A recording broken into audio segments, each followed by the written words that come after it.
Hello, my name is Precedent. Right now, a really strong and viable way to play the patch is by playing AD Flex. Brief introduction for those who don't know me. I'm a TFT streamer and a competitive player. I started playing in set 5 and have been competing since set 6. I've been in rank 1 for multiple sets and I've placed well in various tournaments. Here I have a clip from my stream where I go over how I play AD Flex and hit rank 1 this set doing so. After that, we'll do a VOD review that goes over lots of the concepts that I mentioned in play. Okay, so basically like AD Flex kind of revolves around these two guys, or like boy and girl, like for the most part. You just like look for ways like if you depending on how many items you have, like sometimes you run like only Caitlyn, sometimes you run only Ezreal, sometimes you can run both. But you just like look for like ways to like mix them together, and like a really cheap way, because it's like most of the time you're like not most of the time, but like lots of times you're playing Heartsteel into it's like AD. So like lots of times you have Heartsteel units into 4-2. For example, you could just like Aphelios Corki, like there you have like 8-bit plus Big Shot. Like this, you don't always run this, but like sometimes you do. It's just really cheap. It's like you go level 8 with like not much money. Set is really good. Set is like probably the best 3-cost frontline that like you just happen to find like throughout the game sometimes, or you're running. Like you find a random Alawi. Okay, Alawi's like really high roll. Like usually you don't find Alawi. Like I'm just putting like a Bruiser in there, for example. Sometimes you don't even have to run Bruiser. You basically just look for ways like to mix these guys in together. If you have the items to support both of them, eventually you want to get off of these. They're honestly like garbage, and you want to get into like higher quality units. This would be ideal end mix, which is like Lucian MF, because you get Jazz in for free with like a lot better quality units. Like sometimes you don't have items for both of these. Like here, I can just start off with this. Say you get like 8-bit chosen, like one, and you get 8-bit chosen Caitlyn. You can easily put in Garen. You can honestly just chuck in Riven. It's just like another body. Like 4 8-bit is a really cheap spike for Caitlyn. It's like a lot of AD, and if you only have items for Caitlyn, like sometimes like I run like 4 8-bit a lot.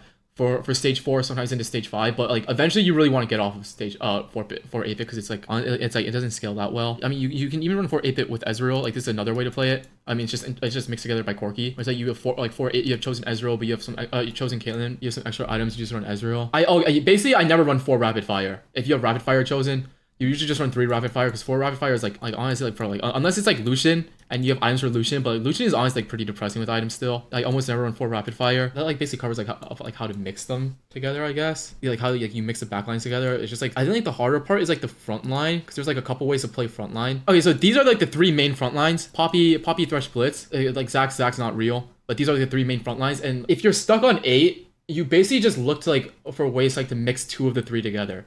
So like for example, Poppy, you can just go Poppy and Mumu. Like I don't like if you guys will watch me, you guys see like I actually buy Mumu a lot, just because it's like Poppy does really well with emo. Like she kind of like you really want emo on her. Rush just for Guardian. You see something like this, you can even toss in like a random set too, if like that's all you have. But it's like you just like, because Poppy uses emo and Masha really well. Like this is one way that you can play your board. Like I think Poppy's like the least popular. I think she's the least popular out of the 3. It might be Thresh, but I think Poppy's like the most broken. So you're going for frontline or backline chosen. It just depends on like what you have. Like when you're rolling on 4-2, sometimes say you have like perfect backline items and you're like frontline item, you basically all you have is like even shroud or something that you really do not want to settle for. Like, or like if you need to, like you just take the frontline chosen, but like if you can, you really want backline chosen. Oh here, Poppy and this guy. This one's like a little like hard to mix in, but like usually like you can just toss in Poppy by yourself too. You can go like this. You can always go like 4 Sentinel. You can also just take out Poppy. You can run 4 Sentinel. You can run a mix of like a bunch of them. Like this is really cheap. Like sometimes you hold Kennen, or lots of times you try to hold Kennen anyways, just in case you get a spat. If it doesn't cost you any money, you just hold it on wolves in case you get dropped a spat, because like if you do, the game's over. This is like one easy way to like put it together. You don't even have to play Kennen. You just play like an actual Guardian. Sometimes I go like this, or if you hit like all of them, you hit like all 3. Like if you have chosen Ezreal and you have like 3 Giga Insane items on it, you can just go 4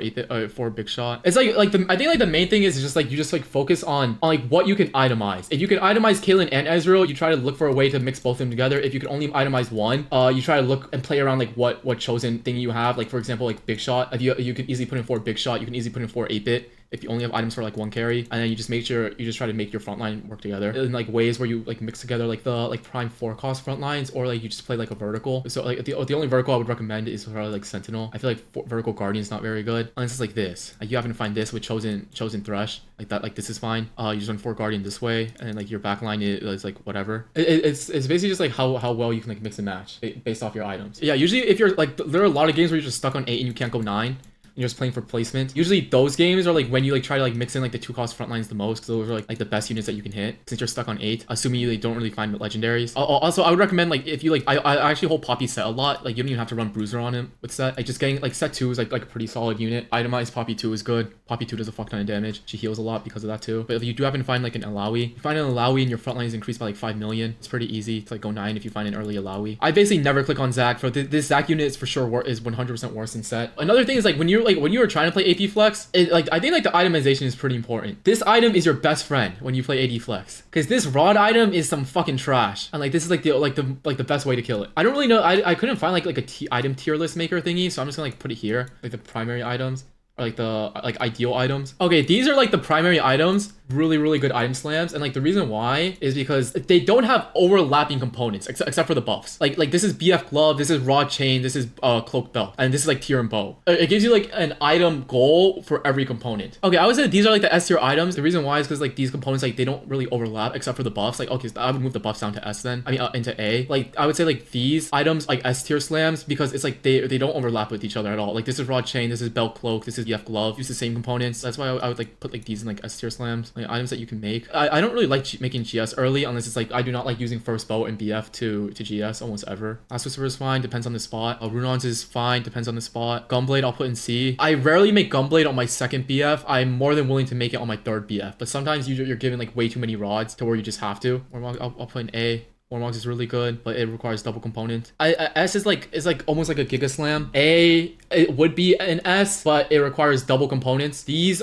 are situational that I make a lot. These are like items I don't normally make, but I'm like willing to make depending if I have like a bunch of like extra type of those components. The reason for Crown Guard S is because it kills rod and it is super good early. Okay, honestly, Crown Guard is probably, or Steadfast is B. Steadfast I put in B because Steadfast is obviously like a good item, but I feel like Glove is like super valuable because Guard Breaker is good, IE is good. Sometimes you make TG. And like killing the chain, it feels bad making Steadfast before IE sometimes. Like sometimes, I mean, like you just have to sometimes. The reason why I have Steadfast here is because most of the time my chains are with my rods, so I don't really have like a lot of extra chains. That's why I put like Steadfast like down here, and I'm putting Crown Guard in S. Like Crown Guard is S just because this rod item is a joke. Hodge you'll make sometimes if you like extra components. Blue buff is really good because it's like most of the time when I have tier, I try to greed for blue buff if I can. Like sometimes I'll make a frontline item with it if it's like the spot's good for it. I don't like live and die by these. It's just like sometimes like your spot's like good for something, then it's like obviously you make it. Like sometimes you like need to make it. Like ideally like you try to aim towards like stuff like this. Oh yeah, it's an AD Flex tier list. This is a backline. And now once you have your backline, you make your front line. Now you just click on some frontline units and you try to make it best with what you have for your front line. Step 1 is make backline. Step 2 is make frontline. Frontline does not work without backline. Backline does not work without frontline. If you have no frontline, then your backline becomes your frontline and your Ezreal and Caitlyn just get demolished. Zed is a really good unit. Like his DPS is good, but the reason why he's not nearly that good in like meta is because this motherfucker exists. And on top of that, this are fucking terrible items to make. They don't do anything stage 2 and 3. And also this motherfucker exists. And Echo as well. Echo is like the most picked unit in the game. Like honestly, like unless Zed is like literally Thanos, like Zed is probably just dead. I think like C is like make it sometimes depending on your spot. B I'm more willing to make than C. S is S. A would be S if it wasn't double component. Oh, okay, there we go. I think this is better. Why is Hurricane B? I mean it's a really good item. Like sometimes you just have to make it. Like if it's good for your spot, you just make it if it's good for you. This is a game that I played on stream like a few days ago, so I don't remember like everything that was like going through my head for this game. I did skim this and I think that this is like a good game to go over. It like shows like lots of the stuff that I talked about like in the team builder. I don't end up winning this game, but I still think this is like a good game to go over. It's not like, you know, something that's just like just high roll that just like leads to like a free win. Okay, well I mean I buy this Jinx here, so it's like I actually think Jinx Chosen is like pretty good. I think like not many people click on it, or not enough people click on it. Like after clicking this Jinx, like my whole thought process for like what I'm looking for, like I have like my backline secured, I just need to work on my front line. So it's like I'm more so just like looking for like with this K'Sante pair, I'm looking for Sentinel, or like with either like Sentinel, Guardian, Bruiser. Like obviously like Bruiser is like probably the worst. Like I would much prefer like Sentinel / Guardians, since they are better. I think okay, roll the dice. I'm pretty sure I should just always click roll the dice. I think I was considering Cruel Pack just because like my items are not bad, like pretty good. Even Shroud plus BF into glove for IE. But roll the dice is like probably like the best. I think it's like the best prismatic that you can get on 2-1 if I'm not mistaken. It might be something, or it might be second best. I also scouted and saw that someone else was already committed to Mira, so it's like I didn't even bother. Like after seeing that, I just knew. I think roll the dice is probably like one of the highest odds like streaking on stage 2. This augment. So I actually like this a lot. Shroud, roll the dice, like these items are insane. I don't know, there's not many options here. It's definitely not tier or rod. Yeah, my TG items are kind of shit. So it's like I just thought in my head like I'd probably be better off with just a kill 2. Even though it's like a no synergy kill 2, I'm just playing like three sentinels or four sentinel units. And my synergies look kind of troll, but I'm like this is like for sure much stronger. Like the potential on rolling new radiant items on like an upgrade unit. Hitting this Garen's actually insane. Gives me 4 sentinel. I also think what's like that like swap ends up getting me the 5 streak. I don't know if I would beat this person with my Jinx board. Actually there's a possibility. It just depends on like what items I'd roll on TG. It's just like solely dependent on that. I actually no. I'm pretty sure I would lose because like me selling the Jinx, it does end up netting me the 5 streak. So it opens up the chosen Garen. Sell Felios there. Reason why is because even if I do hit Heartsteel, I don't think I'm ever playing it. Level over MF just so I can make my item. I don't know. I feel like everything so far is pretty standard.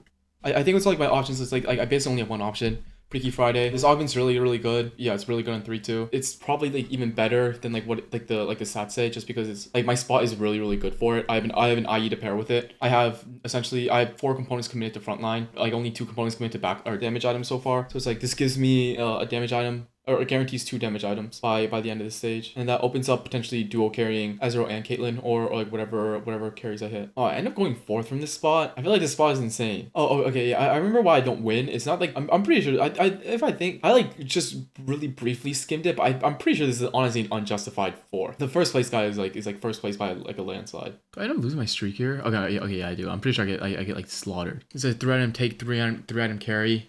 Plus like another like 1.5 items. Basically 2 items because Triforce is so good.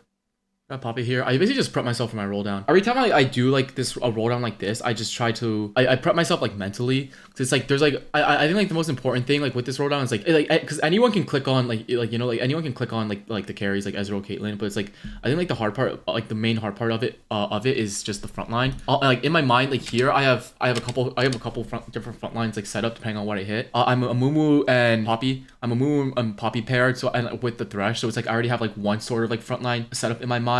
I'm holding K'Sante plus Mordekaiser. K'Sante plus Mordekaiser in case like I hit like a bunch of Sentinels like on this front line. Like these guys, I hold the set like in case I hit like an Alawi. That sometimes happens, and it's just like this allow unit is too fucking good. Holding a Felios because if I do end up playing set on my board, I need a rapid fire unit for either Caitlyn or if I can probably just put in 3 Heartsteel for super free, cheap. I have Corki Aphelios. I definitely have items to support both AD carries, Caitlyn and Ezreal. So it's like I could do like this super cheap board that I mentioned, where it's like you go Aphelios, Corki, Ezreal, Caitlyn, and you just work around your front line for there. It's like in my mind here, I end up selling. Okay, but the thing is, I'm pretty sure I do end up grabbing it again because like that, I definitely have that board in my mind. Maybe like not as much here since I do have Poppy pair already. I was considering little buddies though, but it's like I don't think it's like I don't think it's that good from like the comp that like I'm aiming towards. Okay, so here I'm basically just grabbing whatever frontline while like trying to keep my eye out for my chosen.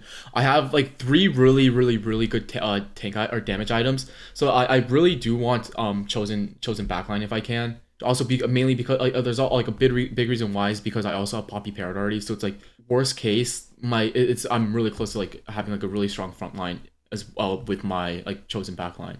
So it's like I'll have like strong frontline and backline. I end up hitting Caitlyn here. I'm pretty sure once I hit this Caitlyn, I take like a little bit to like rearrange my board and just make sure it's like correct. So I have enough time to like position and stuff like that instead of just like tunneling on like rolling even more.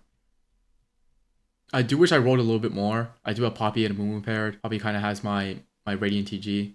So it's like ideally I'd like to get that 2-star as well this turn if possible. I think there's something that I do pretty well for the most part. I try to give myself enough time once I basically have like my core pieces to like rearrange my board and like get it ready, so it's like it's not like not everything's all over the place. I hit this Mumu, so I just chill for a bit. But this is like one of the front lines I was talking about. A Mumu Thresh Poppy. It's like one variation. And then I'm also playing 4 8-bit as well. It's like a pretty cheap board that's like relatively stable for or a pretty cheap trait that's relatively stable during stage 4. I mean, here I have open tier and open BF. I want to like eventually move into like a secondary carry since it's not even Raptors yet. I'm definitely going to have items for a duo carry since I do have the Freaky Friday. This is true damage spat. I'm pretty sure I'm like thinking about it, like trying to see like how I could pivot into it if I do get it. But like honestly, I'm last pick. It's kind of embarrassing that I'm even thinking about it. And Poppy items are so bad here. I think it's here. So like since I'm so healthy, like you know, I just see how this next round plays. If I do like win this round, I'm pretty sure I should be trying to look to go 9 if I do win this round, because then I have a lot of HP to work with. I'm pretty sure if I lose this round, like I'll like reconsider and see like how the next round goes. And this is not bad loss. I definitely should like still be considering if there's potential for me to go 9 on this board. I'm probably not going to go 9. Or I definitely should not be going 9. Okay, after hitting these 2 paired, I definitely should not be trying to go 9. Especially since Poppy, like my Radiant Rascals is on the Poppy. Also after seeing this guy, like there's no way I should ever be trying to go 9. Like this lobby is extremely high roll. Oh, this guy as well. 6 true damage. Definitely should not be trying to go 9. Like the odds that I win this game and outcap some of these guys, either the Heartsteel level 9 high roll or the true damage emblem is extremely low. I would have to high roll my 4-2 roll down a lot more, and I have to be able to like on pace to go 9 like right now in order to like outcap them. I just and like otherwise I just don't have enough money. I think my 4-2 roll down went, or my stage 4 rolls went really well, and it's just like not on pace to win over those people. And I think I end up realizing that, or I should. But also like I definitely should, like, even if I am trying to go 9, I definitely should like roll for Poppy 2 at least, just because it has the radiant TG. Pretty sure the reason why I think I can roll is because like, I can actually just grab all the 4 costs. Poppy pair, Thresh pair. I can go Blitz over Mordekaiser. I have potential for items for like a secondary carry. I just have to drop one of the frontline units. Okay, I'm pretty sure I know why I go blue buff. Pretty sure I end up going blue buff is because I have, oh yeah, I've already like in my mind, like, you know, like I'm pretty sure I gave up on going in this game already. So it's like I just try to build the strongest board on 8. This is like one of the things I talked about in the team builder, is like when you are stuck on 8, you just try to like make a board like as best of a board as you can around like the 4 costs, because like that's like basically like the highest quality unit that you'll reliably have access to on being stuck on level 8. It's like I go for blue buff here. I'll get item off of carousel, and I would just have to drop something in my front line. Okay, wait, no, I remember. I'm pretty sure I'm still trying to go 9 from here. But then it's like I think after this loss, I like talk some sense into myself, and like I ask myself, like, why am I even trying to go 9? Like some of these people are like their spots are just way too good for me to contest. And then like I'm pretty sure after this loss I like realized, and I just send it. Okay, especially after hitting this Ezreal pair.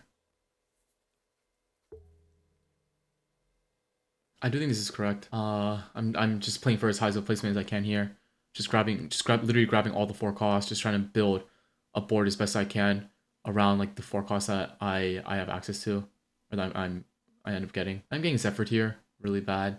I'm pretty sure I stared at this Zephyr for like a decent amount. Like it's definitely not like I didn't notice the Zephyr. I just let myself get Zephyred anyways. It ends up not mattering though. I'm taking True Damage Emblem. True Damage Emblem is basically just 10% damage increase. I'm trying to look for like an Ezreal item, because I do eventually want to look into like a duo backline carry. Like that's like my end goal here. I think I end up just never hitting Ezreal, so I'm stuck with like kind of items like dead on these guys. But like if I were to drop something for Ezreal, I'm pretty sure it's probably Echo. I lose Sentinel. It's like whatever. It kind of sucks, but it's like I definitely need, like I'm pretty sure I have enough frontline in Red and Thresh, Rascals, Poppy plus Amumu. The Sentinel is like honestly like really helpful, but it's like I think like if I were crafting like the strongest board with Ezreal, and like I have items for Ezreal, a Sentinel would probably be the one that has to go. Never end up hitting Ezreal. I was considering Jhin, but I don't think Jhin is enough. Honestly, Jhin 1. Actually, I don't think my frontline is good enough for Jhin 1. Like if I'm playing around Jhin 1, I probably really want like level 9. Like the extra slot is super valuable. Level 8, the Ezreal 2 is like a lot better. Like damage is like more. It's just a lot less. You don't need to ramp up as much. This country 7. Hecarim does so much damage. Also, he does end up fighting a ghost there. Double remover is really good because I do hit Ezreal. I can like freely take off the blue buff plus True Damage Emblem. I end up not hitting Ezreal, so the board is just lacking damage. But I have so many like dead components. Like the blue buff, the True Damage Emblem. They're just all pretty dead. Like say like I do get the Ezreal too. I have blue buff, True Damage Emblem plus GS. Like I'd be much stronger. And like this guy that I'm fighting is just I don't know, man. Like this board that I'm fighting is just like insane. Level 10, bunch of what the forges, and like giga insane Jhin items. I just take 18 here. I do think this is like an unjustified 4th. I think like 4th honestly is like pretty low. Okay, actually, I don't know. Like my board's honestly pretty weak, since I did end up giving up on going first place this game. First place is the True Damage Emblem, the 7 country, as well as the level 9 or level 10. So it's like the boards above me are like really strong. Yeah, I think this is a good game that like represents. There's like a bunch of different variations that you can play revolving around Caitlyn and Ezreal. The front line is really important, and like how to do your best in salvaging a game where it's like, you know, you can't play for first and you're stuck on level 8.